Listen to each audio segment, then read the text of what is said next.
Alright, so I'm going to be reacting to another old video of mine. Last time I reacted to this one, breakdown on my 4.20 seconds of. You can go watch it. I think it's there somewhere. Now I'm going to be watching this classic. It's an absolute classic of mine. Ortega versus CLL versus EG. This one was my second most viewed video for a while. I have no idea why, but it was. And it was filmed on concrete. Yes, concrete. So yeah, let's watch it. 3, 2, 1, go. Hey guys, it's JJ Cuba, and today I'm going to be comparing Ortega, CLL. Oh my god, you can already see what's wrong with this. It's on concrete. Look at it's not even a landscape, it's portrait. Oh my god. And EG. It's not even portrait, it's like a square. In case you didn't know, those are all names for methods on the 2x2. That's a Rubik's brand. A Rubik's brand. Back then that was the only 2x2 I had. But now I have, oh dear. Now I have this Tengen, which is really good, and also the MS, which is also really good for cheap. Alright, let's see this. So, I'm going to go through an overview of each one. The first one's called Ortega. This is the one I use. I probably should make a separate video why this video is actually like, and actually I made a remake to this, but it's also useless. Because the thing about comparing these three methods is you're meant to go from Ortega to CLL to EG. That's how it's meant to work. So basically, you start off and make to the side. Permute both layers. Oops. Did I really just drop my cube? Or PBL. That's not the correct finger trick. And that's Ortega. So with EG, which is really similar to Why is my trouser in the shot? Ortega, you start off by making a side. So you see I've done the white side. But then you solve the rest in Oh, that's some EG, not CLL. one algorithm. Yeah, I was definitely looking at something else. I do know an actual EG1 algorithm. This. It's really easy. And there are a few CLLs I know. And basically, there are different types of algorithms for either when the bottom... The cube isn't even in the frame! It's not even in the frame. Solved. If the bottom is solved, that's CLL, and that is... Yeah, so CLL is basically... Cut? Did I just cut it randomly? The first step is actually to make a layer. So a layer... Oh, I thought I was doing Ortega, then CLL, then EG, but I'm doing Ortega, EG, then CLL. Ooh, just why? So you make the white side and these all have to match. And then you do one algorithm to solve the rest. That's just an Ortega algorithm. F double sexy F prime. These three methods That transition, am I right? are very similar in the order that you do them. So I'm going to compare some similarities. They're literally the exact same.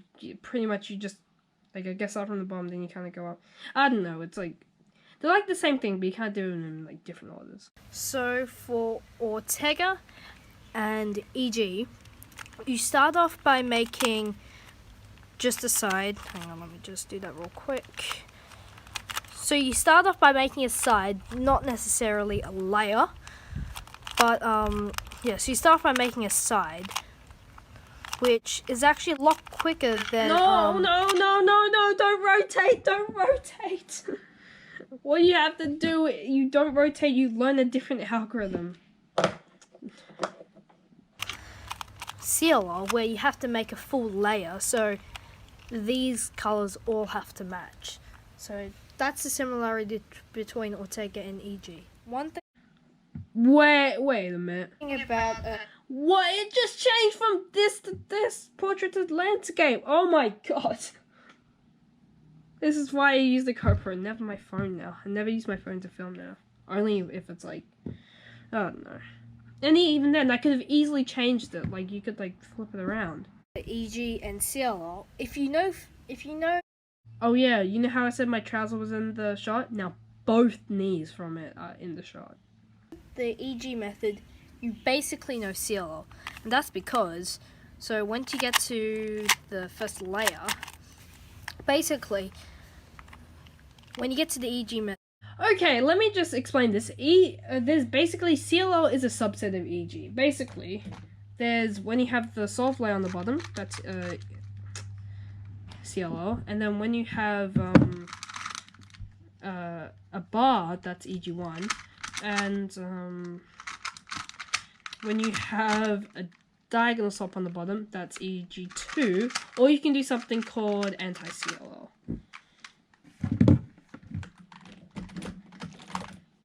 And you do your side and you already have a layer, then this is a CLL algorithm, which is the same thing using CLL, because the first step in CLL is you have to make the entire layer, and then you do one. I'm going to Ortega and CLL. It just went back to portrait. It just went back. What is going on? Actually kind of pretty different methods, and I guess the EG method kind of just combines them together. So, random 2x2 turning, no cube in the shot, and concrete. I already said that, but why not mention it again?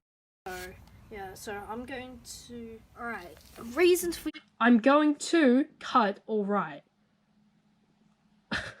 Using each method. Ortega, which is the one I use, I recommend it if you don't want to learn a lot of algorithms. Ortega requires 12 algorithms, 7 for OLL. This is not a Ru versus C-pop versus ZZ, where it's basically like they're all good at each other, but like one of them is better. I don't know how to describe it. This, like, one of them is objectively better. It's just like a progression. It's not like you can learn these CLL from like or whatever. I'm gonna scramble this up and just do a quick solve with for OL. So, by the way, you should probably cut out the thing. Make the side. So there are 7 algorithms for orienting the last layer, and there are 5 algorithms for PBL. PBL will permute both layers. I was showing it and I had to go like this because I was like, what am I showing upside down?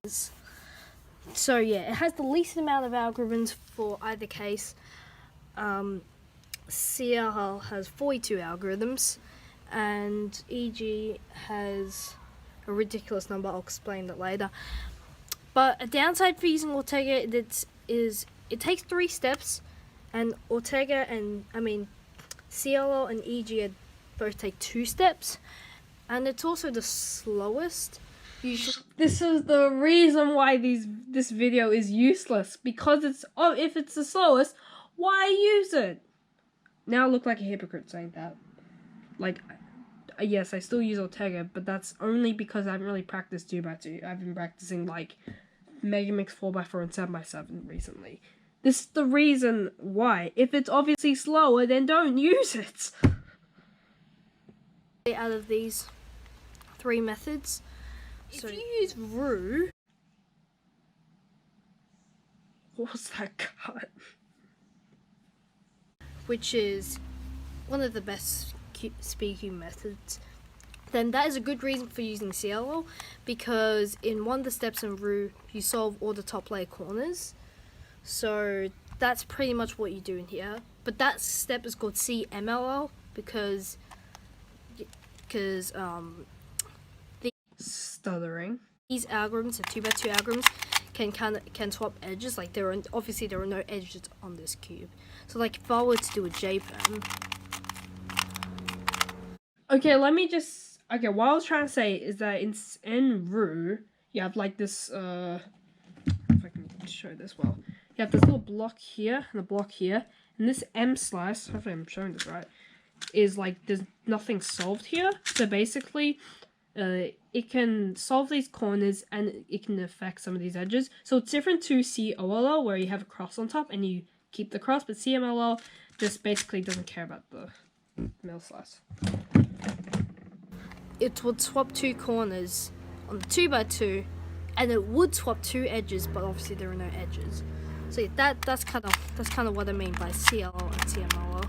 So if you use RU, then CLL is a good method. But the main problem with using CLL, I'd say, is the first step requires you to make a full layer, and that is usually slower than just Cube still not in the shot. making one side, as for EG and Ortega. See, I just made full side, but then you can solve the rest with one algorithm, which is really cool. I'm just gonna do Ortega because that's all I know. Oh, that kind of flipped it. Sorry, the EG method. Oh, another weird cut. The reason for using it, I guess, is it is the fastest of the 3. Okay, if it's the fastest, then use it. Usually, This is like using the beginner's method over CFOP or RU or ZZ. and a lot of good solvers will use this method. But one downside to it is there are 65 algorithms. 63 algorithms, not 65. Now, this number is probably like 120 or something. But there's like 42 algs for CLL and like 43, something like that. But then a lot of these, like EG2 could be anti-CLL, something that's called like, and EG1, like you could like mirror the cases. I think that's how it works. Which is a lot. So if you don't really feel like learning Well, let me say OLL PLL has more combined algorithms, so yeah. algorithms, I'd say use Ortega. Okay, What? think about the methods. So yeah, I use Ortega because I guess the good thing about filming outside is that you get peaceful little birds. Maybe I should film outside again. You know what? Tell me in the comments. it requires the least algorithms because I don't really want to learn too much algorithms. And also another good reason for using Ortega is it's related to actually pretty much all of them, but actually yeah, the OLL step is pretty much I really should have scripted this. built on from 3x3, so you don't have to learn any new algorithms if you pretty much already know how to solve a 3x3 anyway. Well, what about PBL? There's just like, what if like the bottom layer isn't solved? What if both the layers aren't solved? But that's just what I think. If you're like me and you don't really want to learn too many algorithms, then there's a justification for using. Oh, I was about to point that it was like justification. Then I dropped my cube. For using Ortega. For you. Just casually doing a UI prime on the 2x2. A motorbike just went past me. And another car. Using EG1 or the EG method, I'm sorry. This is exactly why I made a remake, because I was like, what's this, 27th November, probably May, maybe? 6 months of gain knowledge. That's why I made a remake. But it's useless, don't watch it, please. For using EG, if you want to get really fast, then I guess I would recommend that because Yes, of course, if you want to get fast, use it! is obviously the fastest. And for CLL, obviously, I mean, if you're good at RU, then I would pick CLL. If I was good at RU, then I would definitely pick CLL because it's pretty much the same thing. But that's just what I think. Alright. See you next time. See you in the next time. See you in the next time. I think I was gonna say like, see you in the next video, but okay, my thoughts for that video. 1, too many awkward transitions. Oh my god, I'm even stuffing up here. 2, too many awkward cuts. 3, filming vertically. 4, concrete. I don't know. This is just me like 1 year ago who didn't really know how to make videos and is just doing this for fun. Anyway, if you liked that video, please give it a like and subscribe, obviously, because I'm doing a giveaway 250 subs. I actually might have hit it by then because I'm filming this at a time where I'm not, and I might have released this like a week from now. But if I haven't, then subscribe because I'm doing a giveaway. And basically, yeah, I don't really know what to say. If you want me to react to other old videos, like as I said, click there. I already showed it, but whatever. If you want to see when I reacted to a 4.20 second 2x2 solver reconstruction. Alright, thanks for watching, and I'll see you next time. Have